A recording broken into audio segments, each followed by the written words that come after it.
നമസ്തേ.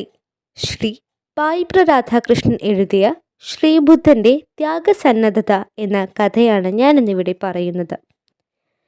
ഈശ്വരപ്രീതിക്ക് മൃഗങ്ങളെ ബലി കൊടുക്കുന്ന സമ്പ്രദായം മുമ്പ് നിലനിന്നിരുന്നു. അത്തരം വിശ്വാസത്തിൻ്റെ കാലത്ത് ഒരു രാജാവിനെ തിരുത്തുവാൻ ബുദ്ധന് കഴിഞ്ഞു. ഒരാടിനെ ബലി കഴിച്ചാൽ അങ്ങയ്ക്ക് സ്വർഗം കിട്ടുമെങ്കിൽ ഒരു മനുഷ്യനെ ബലിയർപ്പിക്കുന്നത് കൂടുതൽ ഫലപ്രദമായിരിക്കുമല്ലോ.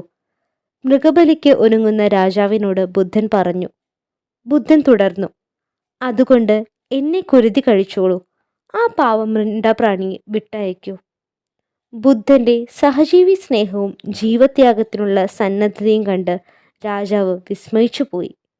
തനിക്ക് ഒരു പുതിയ വെളിച്ചം കിട്ടിയതുപോലെ അദ്ദേഹത്തിന് അനുഭവപ്പെട്ടു.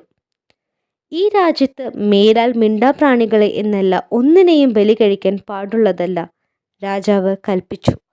നന്ദി.